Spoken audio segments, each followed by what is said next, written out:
అందరికీ నమస్కారం. నా పేరు రమ. 'నీతో చుంబనమే' ఏడవ భాగం. రచయిత స్ సునందారాం గారు. ఇంట్లో ఉన్న పెద్దవారితో పాటు కూర్చున్న మగవాళ్ళందరికీ కూడా భోజనం వడ్డించే పనిలో ఉంటారు సురేఖ, సుమిత్ర గారు. మధు మిగతా వారందరికీ దగ్గరుండి మరి కావాల్సినవి వడ్డిస్తూ, పరశురాం దగ్గరికొచ్చేసరికి పక్కకు తప్పుకుంటున్న మధు వైఖరికి అనుమానంగా చూస్తారు. మధు వైపు కావాలని తనని టెస్ట్ చేయడానికి "అమ్మా మధు, చారు కాస్త ఇటు వడ్డించని" అడుగుతారు. మధు వినిపించుకోనట్టుగా "అత్తయ్య, కిచెన్‌లో నుండి పెరుగు తీసుకురావడం మర్చిపోయానని" చెప్పి అక్కడి నుంచి వెళ్ళిపోతుంది. దాంతో తన అనుమానం బలపడిన పరశురాం గారి ముఖంలో భావాలు తనకే తెలియాలి మరి. సుమిత్ర గారు "అమ్మా మధు, నేను చిన్నన్నయ్య కోసం స్టవ్ మీద జావ పెట్టాను. కాస్త చూస్తూ ఉండమ్మా. ఈ లోపల నేను అన్నయ్యకి తినడానికి ముందుగా వేయవలసిన టాబ్లెట్స్ వేస్తానని" చెప్పి దివాకర్ రూమ్ వైపుగా వెళ్ళిపోయారు. వంటగదిలోకి వెళ్ళిన మధుకి తన మీద తనకే కోపం వస్తోంది. ఛ! చివరికి వీళ్ళందరికీ సేవ చేయాల్సిన దుస్థితి తనకొచ్చినందుకు. తనకే కనుక ఛాన్స్ దొరికితే ఆ తండ్రి కొడుకులకు అన్నంలో విషం పెట్టి చంపాలన్నంత కోపం వస్తోంది. కానీ తన తల్లి తన దగ్గర తీసుకున్న మాట కోసం వాళ్ళని చంపాలన్నంతగా కోపం వస్తున్నా, తన కోపాన్ని, తన పగని పక్కన పెట్టి చాలా కష్టంగా కంట్రోల్ చేసుకుంటూ తన బాధని, కోపాన్ని తనలోనే అణిచిపెట్టుకుంటుంది. మరి తన లోపలున్న అగ్నిపర్వతాన్ని ఎప్పుడు బద్దలు కొడుతుందో, దాని లోపలున్న లావ ఉప్పొంగి ఆ తండ్రి కొడుకుల పాలిట మృత్యువై దానిలో ఎప్పుడు కలుపుకొని బూడిద చేస్తుందో ఆ కాలమే సమాధానం చెప్పాలి. చూడమ్మా మధు, ఆ తండ్రి కొడుకులిద్దరూ కలిసి మీ నాన్నని చంపిన విషయం ఆ ఇంట్లో ఆ పెద్దావిడకి తప్ప ఎవరికీ తెలియదు. నువ్వు కూడా ఎవరికీ చెప్పవని. అలాగే మిగతా వారిలాగే నువ్వు కూడా వారితో మామూలుగానే మెలగాలి. నీ మనసులో వారి పట్ల ఉన్న కోపాన్ని, ద్వేషాన్ని కూడా ఎప్పుడూ ఎవరితో పంచుకోకూడదు. ముఖ్యంగా ఇంట్లోని వాళ్ళందరితో కలివిడిగా ఉంటూ కలిసిపోవాలి. సిద్ధుతో ప్రేమగా ఉండు. తనకి కానీ, ఇంట్లో వారికి కానీ, మీ నాన్న చావుకు కారణం ఆ ఇద్దరే అన్న విషయం నీ ద్వారా ఎప్పటికీ తెలియకూడదు. ఆ పెద్దావిడకి ఎందుకో మనతో సంబంధం కలుపుకోవడం సుముఖంగా లేదు. ఆవిడ కోపంలో ఏమన్నా మాట్లాడినా మనసుకు తీసుకోకుండా ఆవిడకి, ఇంట్లో వారికి నచ్చినట్టుగా ఉండు" అని చెప్పి తన చేతులకు సంకెళ్ళు వేసి నోటిని కట్టడి చేసింది. "అమ్మా, ఇవన్నీ నేనెందుకు చేయాలి? అందరిలో ఆ తండ్రి కొడుకుల బండారం బయటపెట్టి వాళ్ళ నిజ స్వరూపం అందరికీ తెలిసేలా చేస్తాను" అంటున్నా నోరు మూతపడేలా "నువ్వలా చేసిన మరుక్షణం నీ తల్లి చావు చూస్తావమ్మా. అమ్మా, ఎందుకమ్మా ఇలా చేస్తున్నావు? వాళ్ళని ఏం చేయనివ్వకుండా చేసి నన్ను కట్టడి చేస్తున్నావంటూ" ఏడుస్తున్న మధు దగ్గరికొచ్చి "చూడు మధు, ఎట్టి పరిస్థితుల్లోనూ నీకై నువ్వు వాళ్ళ ముందు నోరు తెరిచి విషయం చెప్పనని నాకు మాటివ్వు" అంటూ మధు చేతిని తీసుకొని తన తలపై పెట్టుకుంటారు. ఇంక మధు ఏం చేయలేక ఏడుస్తూ "సరే, నువ్వన్నట్టుగా" తలుపుతుంది. తన దగ్గర మాట తీసుకున్న సునీత గారు నిశ్చింతగా ఊపిరి పీల్చుకొని మధుని హత్తుకొని ప్రేమగా నుదుటి మీద ముద్దు పెట్టి తను కూడా ఏడుస్తూ అక్కడి నుంచి తన ఇంటికి బయలుదేరతారు. జరిగిన విషయం గుర్తొచ్చి మధు బాధగా, కోపంగా మారిపోతుంది. లేదు, మా నాన్నని చంపిన వాడికి దగ్గరుండి నేను వండి పెట్టడం ఏంటని ఆలోచించి ఆ జావలో కారం వేస్తే రంగు మారి కనిపిస్తుందని చెప్పి గుప్పెడు మిరియాలను మెత్తగా మిక్సీ పట్టి దాంతో పాటుగా గుప్పెడు ఉప్పును కూడా వేసి కలిపి స్టవ్ ఆఫ్ చేసి దాన్ని సర్వింగ్ బౌల్‌లోకి వేసుకొని అక్కడి నుంచి ఆ దివాకర్ రూమ్‌లోకి తీసుకువెళ్తుంది. "అమ్మా మధు, నువ్వే తీసుకొచ్చావా? నేనే వద్దామనుకుంటున్నానని" చెప్పి ఆ బౌల్ తీసుకొని దివాకర్ దగ్గరికి వెళ్తుంది. మధు వైపే చూస్తున్న దివాకర్‌తో "అన్నయ్య, నువ్వు సిద్దుపల్లిలో చూసిన అమ్మాయి ఈ అమ్మాయే. తనే మన సిద్దు భార్య మధు" అని చెప్తారు. మధు వైపే చూస్తున్న దివాకర్ ఏదో మాట్లాడదామని ప్రయత్నిస్తూ ఉంటాడు. కష్టంగా పదాలను విడదీసి పలుకుతుంటే అర్థం కాని సుమిత్ర గారు "మధు, అన్నయ్య నీతో నువ్వెలా ఉన్నావు" అని అడుగుతున్నట్టున్నాడు తల్లీ. ఏం సమాధానం చెప్పకుండా దివాకర్ వైపే చూస్తూ కోపంగా ఉంటుంది మధు. కానీ సుమిత్ర గారు మాత్రం తన అన్నయ్యకు భోజనం తినిపించడానికి అనుకూలంగా కూర్చోపెడుతూ అటువైపు తిరిగి ఉండడానికి మధు కోపపు చూపులు ఆవిడకి అర్థం కావు. దివాకర్ గారికి కూర్చోపెట్టి తనకు స్పూన్‌తో జావను తాగిపించడం మొదలుపెడతారు. నోట్లోకి వెళ్ళిన జావ మెల్లిగా నోటితో పాటుగా కడుపును కూడా మండేలా చేయడంతో వెంటనే దాన్ని తినిపించొద్దు అని అంటూ తలని తిప్పుతూ ఉంటారు. అదేం అర్థం కాని సుమిత్ర గారు "అన్నయ్య, రోజూ చిన్నపిల్లాడిలా జావ తాగనని గొడవ చేస్తావేంటి? కొంచెం తాగు" అంటూ బలవంతంగా తాగించడానికి చూస్తారు. కానీ మంట తట్టుకోలేని దివాకర్ దాన్ని ఊసేస్తూ పొరబోయి దగ్గుతూ ఉంటారు. "అమ్మా మధు, ఆ మంచినీళ్ళు ఇటివ్వమ్మా" అని వెనక్కి తిరిగిన సుమిత్ర గారికి మధు అక్కడ కనిపించదు. వంటగదిలో ఉన్న మధు ముఖంలో చిరునవ్వు, దాంతో పాటుగా ఏదో తెలియని సంతృప్తి మనసులో నిండుకుంది. "అమ్మా మధు" అని పిలిచిన సురేఖ గారి పిలుపుకు తేరుకొని డైనింగ్ ఏరియాకు వెళ్ళింది. పని మనిషి అప్పటికే మగవాళ్ళందరూ తినేసి ఉండడంతో టేబుల్ క్లీన్ చేసి పెట్టింది. ఆడవాళ్ళందరూ భోజనానికి కూర్చోవడంతో మధుని కూడా పిలుస్తారు సురేఖ గారు. "అమ్మా మధు, ఇప్పటివరకు ఎక్కడికెళ్ళావు తల్లీ? కనిపించలేదు" అని అడిగారు. "అది అత్తయ్య" అని మధు ఏదో చెప్పే లోపలే "సర్లే కానీ ముందు కూర్చో, ఇప్పటికే లేట్ అయిందంటారు." మధు కూర్చునే లోపల త్రిపుర గారు "పిల్లా, నిన్నే. ఇందాక సిద్ధు పైకి వెళ్తూ జ్యూస్ పంపించమని అడిగాడు. ముందు వెళ్ళి వాడికి ఇవ్వాల్సినవి ఇవ్వు. వాడు మళ్ళీ ఆఫీస్‌కెళ్ళే హడావిడిలో తాగకుండానే వెళ్ళిపోతాడు" అంటుంది. "అత్తయ్య గారు, నేను పనావిడతో పంపిస్తానులెండి" అంటారు సురేఖ గారు. ముందు మొగుడికి కావాల్సినవిచ్చి వాళ్ళు ఆఫీసులకు వెళ్ళిపోయాక అత్తాకోడలిద్దరూ సాయంత్రం వరకు తీరిగ్గా తింటూ కూర్చోండి. అయినా ఈ విషయాలన్నీ నీ కోడలికి నువ్వు చెప్పాల్సింది పోయి నీకు కూడా నేను చెప్పాల్సొస్తుందని కోపంగా తల కొట్టుకుంటారు త్రిపుర గారు. ఇంక చేసేదేం లేక అత్తాకోడలిద్దరూ లేచి వారి వారి గదుల వైపు నడుస్తారు. చేతిలో జ్యూస్ గ్లాస్ పట్టుకొని మెట్లెక్కుతున్న మధు ఈవిడకేం తెలుసు నా బాధ? ఇప్పటి వరకు ఈవిడ మనవడు చేసిన పనుల గురించి. ఇప్పుడు కూడా జ్యూస్ వంకతో నా పెదాలను నల్లిని నలిపినట్టు నలపడానికే పిలిచుంటాడు. ఇప్పటికే పొద్దున చేసిన గాయం కనిపించకుండా కవర్ చేయాల్సొచ్చింది. మళ్ళీ ఇప్పుడు చేసే గాయాన్ని కనిపించకుండా ఏం చెయ్యాలి అని ఆలోచిస్తూ భయంతో తన గదిలోకి అడుగుపెడుతుంది. భయంగానే రూమ్‌లోకి అడుగుపెట్టిన మధుని లోపలికి అడుగుపెట్టిన మరుక్షణమే గోడకు లాక్ చేసిన సిద్ధు మధు కళ్ళలోకి చూస్తూ ఏంటి మై డియర్ హనీబీ ఎందుకంతగా కంగారు పడుతున్నావు? ముద్దు పెడతానని భయపడుతున్నావా? మధు ఏడుపు మొహం పెట్టుకొని అవును, కాదు అన్నట్టుగా తలని అడ్డదిడ్డంగా ఊపుతుంది. సిద్ధు కూడా మధుని ఇమిటేట్ చేస్తూ అయితే భయం లేదన్నమాట. మరి ముద్దు పెట్టమంటావా? అంటూ మధు మొహంపై ఎయిర్ బ్లో చేస్తూ మధు మొహానికి అతి దగ్గరగా తన మొహాన్ని తీసుకువచ్చి ఇంకా ముద్దు పెడతాడేమో అని భయంతో కళ్ళు మూసుకున్న మధు కళ్ళపై చిరుముద్దులు ఇచ్చి నిన్ను ఇక్కడకు పిలిచింది పెట్టడానికే కానీ అది ముద్దు కాదు మొద్దు అని అంటూ మధు తలపై చిన్నగా మెట్టి తనని ఎత్తుకొని తీసుకువెళ్ళి బాల్కనీలో ఉన్న ఉయ్యాల్లో కూర్చోబెట్టి తను లోపలికి వెళ్లి చేతిలో ఏదో ప్లేట్ పట్టుకొని బయటికి వచ్చి ఉయ్యాల్లో తనకెదురుగా కూర్చొని మధుని కూడా తనకి అనుకూలంగా ఎదురు మళ్ళీ కూర్చోబెట్టుకొని బంగారం ఆ పట్టు అంటూ చేతిలో ఉన్న ప్లేట్ మూత తీసి అందులో ఉన్న బిర్యానీని తీసుకొని ముద్దని నోటి దగ్గరికి తీసుకువెళ్తాడు. తన వైపు ప్రశ్నార్థకంగా చూస్తున్న మధుతో అది బంగారం ఈరోజు లంచ్‌లో అన్నీ నీకు నచ్చని వంటకాలే ఉన్నాయి. అందుకే నిన్ను కూడా నాతో పాటు కూర్చోమని చెప్పలేదు. పైగా పొద్దున కూడా నువ్వు సరిగ్గా టిఫిన్ చేయలేదు. అందుకే నీకిష్టమని chicken boneless biryani, prawns fry తెప్పించాను. ఇదిగో ఆ పట్టు అంటూ మధు వద్దంటున్న తనే మొత్తం తినిపించి మధు కడుపుని ఖాళీ లేకుండా నింపేశాడు. మళ్ళీ మధు వస్తూ తనతో తీసుకొచ్చిన జ్యూస్‌ని కూడా బలవంతంగా పట్టించి తన ప్రేమతో మధుని ఉక్కిరిబిక్కిరి చేసి బంగారం ఇంక ఈవినింగ్ వరకు కిందకి వెళ్ళకు, పడుకో అని అంటూ మధు బుగ్గలపై చిరుముద్దులిచ్చి పెదవులకు లిప్ బామ్ అప్లై చేస్తూ ఈవినింగ్ నేనొచ్చే వరకు వీటిని జాగ్రత్తగా చూసుకో. వచ్చాక వీటితో నాకు చాలా పనుంది అని చెప్తూ కన్ను కొట్టి స్టైల్‌గా నడుచుకుంటూ ఆఫీస్‌కెళ్ళిపోతాడు. సిద్ధు వెళ్ళిపోగానే మధు కడుపును పట్టుకొని వీడి ప్రేమ తగలయ్యా! తిండి పెట్టి నన్ను చంపేసేటట్టున్నాడు అనుకుంటూ బాల్కనీలో నుంచి ముక్తాయాసంగా నడుస్తూ బెడ్‌పై వాలిపోతుంది. రాత్రి కూడా సరిగ్గా నిద్రలేని కారణంగా పైగా కడుపు కూడా నిండుగా ఉండడంతో మత్తుగా నిద్రపోయింది. ఇంక మధుకి మెలుకువ వచ్చేది సాయంత్రానికి.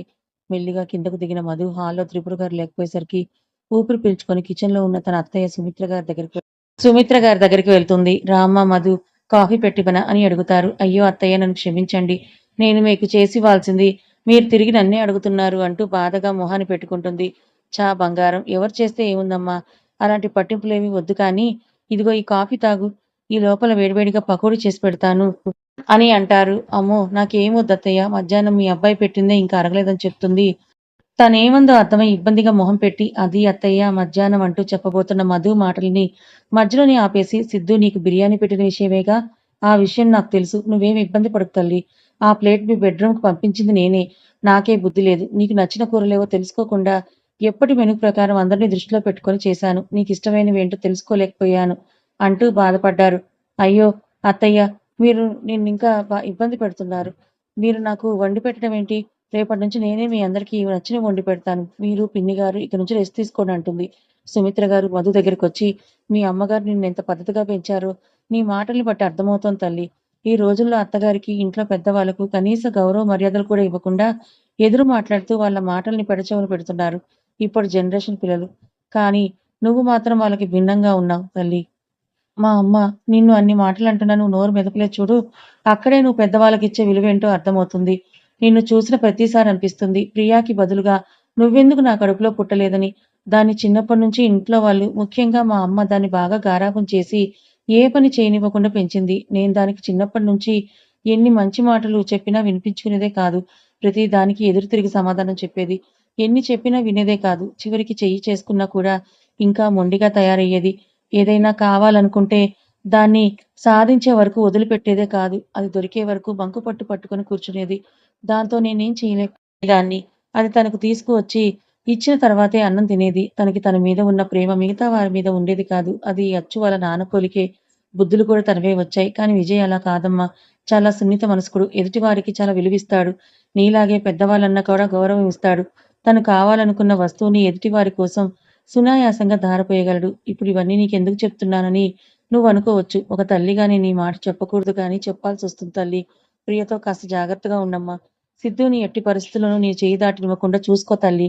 అది వాళ్ళ నాన్నలాగే పాము గుణం కలది. నువ్వు దాన్ని చెయ్యకపోయినా తన దారికి అడ్డుగా ఉంటే నిన్ను కాటేసైనా వెళ్ళిపోతుంది. అమ్మని కూడా తనే నీ మీదకు లేనిపోనివి చెప్పి ఉసిగొల్పుతోందని నాకనిపిస్తోంది. లేదంటే అందరి విషయాల్లో మంచిగా ఉండే అమ్మ ఒక్క నీ విషయంలోనే ఎందుకంత కఠినంగా ఉంటుంది చెప్పు? అమ్మ మాటల్ని పట్టించుకోకు తల్లీ. తనకి ఒక్కసారి నీ మీద మంచి అభిప్రాయం ఏర్పడితే నిన్ను కూడా మా అందరిలాగానే దగ్గరకు తీస్తుంది. నేను నీకు వరుసకు పిన్నినైనా నువ్వు కూడా నా కూతురు లాంటిదానివే తల్లీ అని చెప్పి మధు చెంప నిమిరి నవ్వుతూ అక్కడి నుంచి వెళ్ళిపోతారు సుమిత్ర గారు. సుమిత్ర గారి మాటలకు ఆలోచనలో పడిన మధుకి హాల్లో నుంచి అరుస్తున్న బాలమ్మ అరుపులకు తేరుకొని బయటకొచ్చి చూస్తుంది. పెద్దమ్మ గారు, చిన్నమ్మ గారు అందరూ బయటకు రండని అరుస్తున్న బాలమ్మ అరుపులకు బయటకు వచ్చిన అందరూ ఏంటా అని చూస్తుంటే త్రిపుర గారు మాత్రం ఏమే బాలమ్మ ఎందుకే తెగులొచ్చిన కోడిలాగా అలా అరుస్తున్నావు అంటూ గయ్యిమంటారు.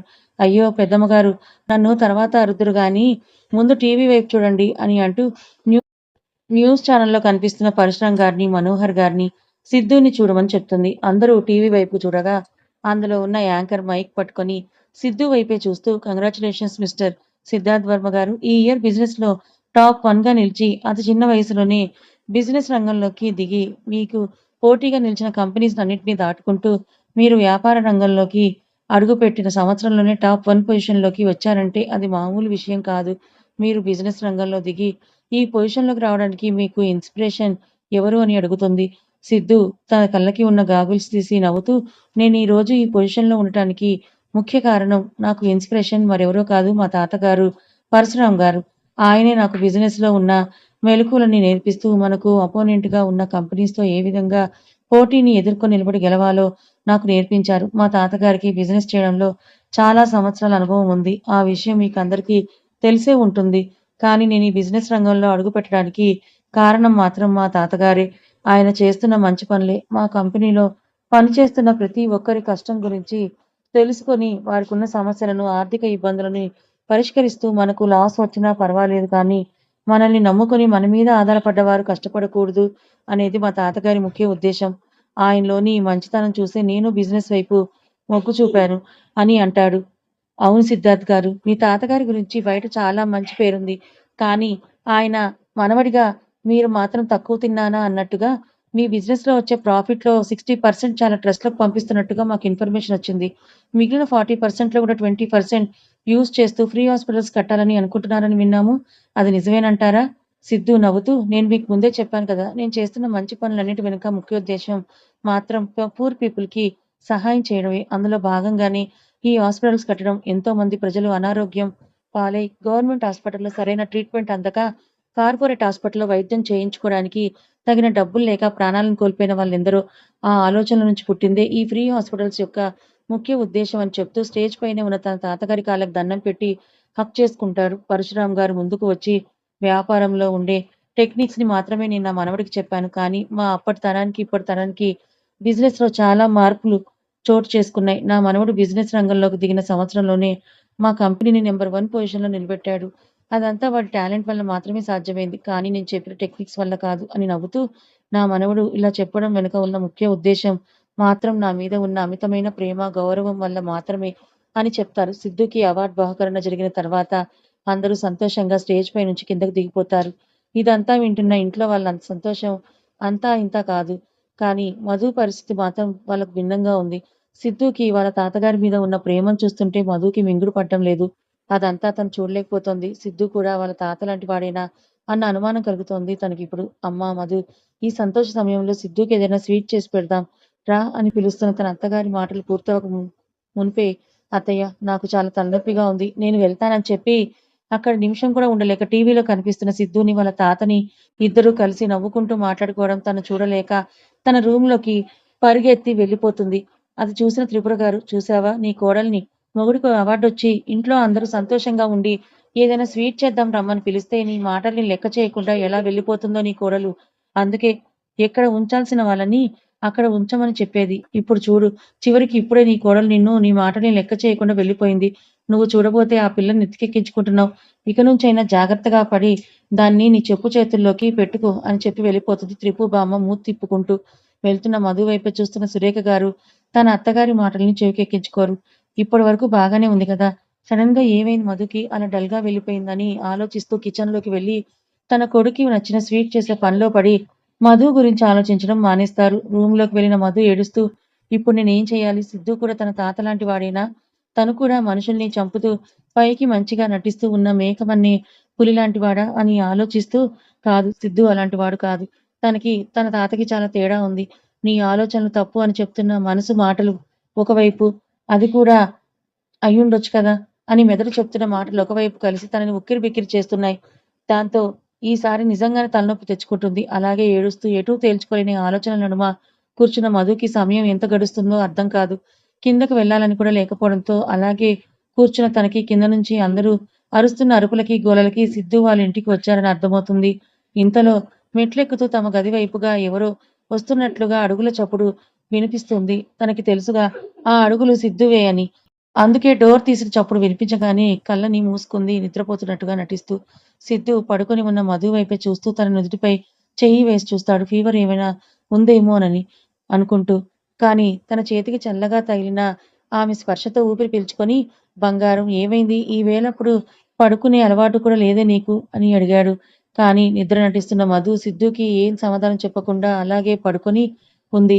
మధు వైపే కాసేపు చూసిన సిద్ధుకి కళ్ళని మూసి ఉన్న తన కనుగుడ్లు అటూ ఇటూ తిరుగుతూ శ్వాస తీసుకునే విధానం కూడా మామూలుగానే ఉన్నట్టు కనిపిస్తుంటే మధు నిద్రపోలేదని, తను కావాలని అలా చేస్తుందని అర్థమై తన వైపు కాసేపు అలా చూసి ఫ్రెషప్ అయి వచ్చి మధు పక్కనే పడుకొని తనని తన వైపుకు లాక్కొని తన గుండెలపై మధు తలని పెట్టుకొని తలపై కిస్ చేసి ఆలోచిస్తుంటాడు. కానీ ఎంతకీ అర్థం కాక అలసిన శరీరానికి నిద్రలోకి జారి విశ్రాంతినిస్తాడు.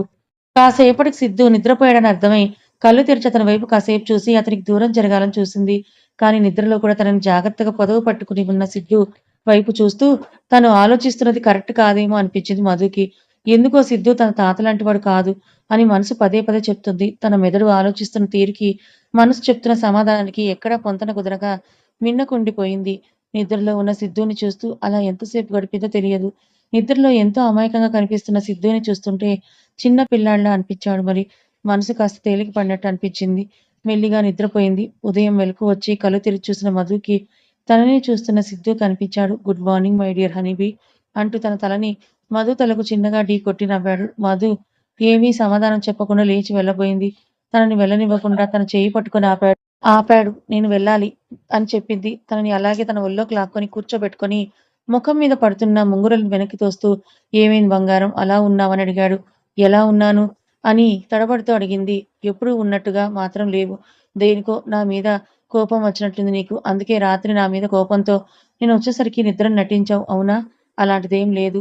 లేదంటూ అతని మీద నుంచి లెగవాలని చూసింది కానీ సిద్ధు తనని పట్టుకొని ఆపి మధు ముఖాన్ని తన 2 చేతుల్లోకి తీసుకొని మధు ముఖంలోకి చూస్తూ చూడు బంగారం, నీకు నా విషయంలో ఏదైనా కోపం వస్తే కొట్టు, తిట్టు. అంతేకాని ఇలా అలిగి నాతో మాట్లాడకుండా ఉంటే నా మనసుకు చాలా బాధగా ఉంది తెలుసా అంటూ ముఖాన్ని చిన్నబుచ్చుకున్నాడు. ఆ టైంలో అతన్ని చూస్తుంటే తల్లి అలిగి బిడ్డతో మాట్లాడకపోతే ఆ బిడ్డ ఆ తల్లిని చూసి ముద్దుగా మూతిని ముడిచి అమాయకంగా ఆ తల్లి వైపే చూస్తూ ఉన్నట్టుగా ఉంది. ఎందుకో సిద్ధు అలా బాధపడటం నాకు నచ్చలేదు. నా మనసుకు కూడా చాలా బాధగా అనిపిస్తుంది. చూడు బంగారం, నిన్న నా సంతోషాన్ని నీతో పంచుకోవాలని ఎంతో ఆశగా ఇంటికి వచ్చాను. కానీ నువ్వేమో అలకపానుపు ఎక్కి కూర్చున్నావు. నిన్న మన కంపెనీ నంబర్ 1 పొజిషన్‌కొచ్చి టాప్ 1లో నిలిచింది. నీకు తెలుసా? దాని కోసం నేనెంతగా కష్టపడ్డానో.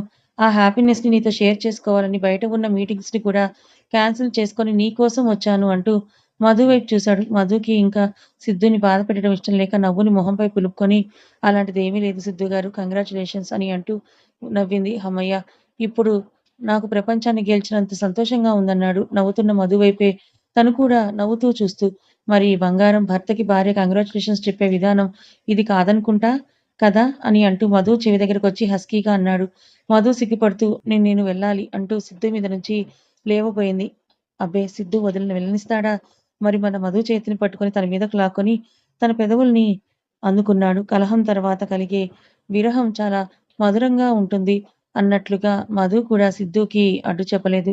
ఇద్దరూ అదర సయ్యాటలో లీనమైపోయి ఈ లోకాన్నే మర్చిపోయారు. ఒకరి పెదవులు తీయని ఎంగిలిని మరొకరు రుచి చూస్తూ అదర చుమ్మనం కాస్త నాలుకల సయ్యాటకు తెరతీసింది. కొంతసేపటికి ఇరువురికి ఊపిరి తీసుకోవడం కష్టంగా మారడంతో పెదవుల్ని వదిలి మధు కంఠంపై నాలుకతో మత్తుగా రాస్తూ చేతిని మెల్లిగా కిందకి తీసుకొని వెళ్ళి నడుము ముడతలను సవరిస్తూ మధులో తీయని కోరికకు తెరలేపాడు. ఇద్దరి కోరిక తీరాన్ని దాటుతున్న సమయంలో తలుపు చప్పుడయింది. కానీ ఈ లోకంలో లేని వారిరువురికి అది వినిపించలేదు. ఎంతకీ ఆగని తలుపు చప్పుడుకి ముందుగా ఈ లోకంలోకొచ్చిన మధు సిద్ధూ నుండి దూరం జరగాలని చూసింది. కానీ బాబుగారు వదిలితే కదా!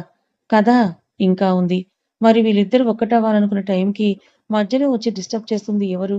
ఎవరని మీరనుకుంటున్నారు? తెలిస్తే గెస్ చేసి కామెంట్ చేయండి. కథ నచ్చితే వీడియోకి లైక్ చేయండి. Thank you so much.